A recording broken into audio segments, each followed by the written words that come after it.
Soms is het leven niet te overzien, ik hou het hoofd niet bieden aan emoties die nu zo hoop ontnemen.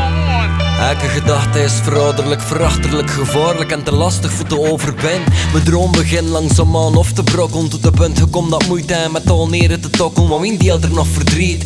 Angsten, onzekerheid, toch heel de wereld just om mijn maskerades bezig blikt. Maar kunt niet laten, het is soms sterker of mezelf. Drop het negatieve platen, al kunt niemand om me heen. Zijn mijn zin gemetst met traan en bloedig op zijn neergeschreven. Het is melig, ik weet het, maar het is nu echt gedaan. Met ieder intellect vooral tegen mijn eigen of de beat. Ik gewoon bedreigelijk of dat ik alleen een spitten vul met God, ik heb er nimmer om gedaan. Maar soms is maar juist hetgene dat je niet wil bereiken, dat je ontwikkelt onder baan, als je de rit niet goed verstaat.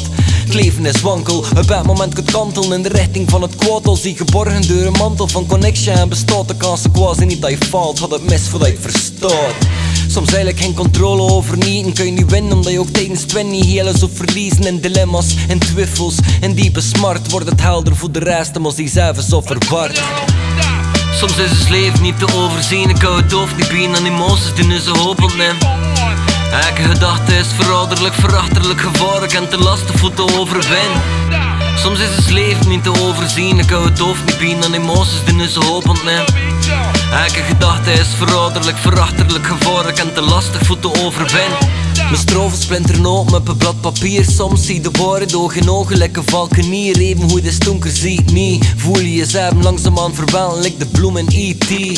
Ze zeggen droom, zijn ook van echte woorden. Dus waarom breng je niet stap voor stap je grote droom in korte? Bedoven onder kussens leiden naar de klok te storen die passeert. Hopen dat we nog geen ochtend worden te vergeefs. De dit kun je nimmer commanderen, dus ik voel nog weer het twijfels in mijn innerste roteren. Zodat ik sidderen en beven bid gedacht aan de dag te moet beginnen. Maar wat moet ik verzinnen zodat het niet raar is dat ik niks doe? Moet ik het maar simpelweg negeren of verspil ik zo mijn leven? De boet voelt ik een biechtstoel.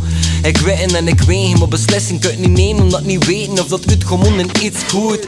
Het is lekker of dat niet zeker is en ik voel me soms mislukt. Op zoek achter geluk en naar de beter tien. Soms zie je niet eens de keus maar wachten maar je reet aan. Wat soms stond de schoonste melodieën op de B-kant. Soms is het leven niet te overzien, ik hou het hoofd niet bieden aan emoties die nu zo hoop ontnemen. Elke gedachte is verouderlijk, verachterlijk, gevaarlijk en te lastig voor te overwinnen. Soms is het leven niet te overzien, ik hou het hoofd niet bieden aan emoties die nu zo hoop ontnemen. Elke gedachte is verouderlijk, verachterlijk, gevaarlijk en te lastig voor te overwinnen.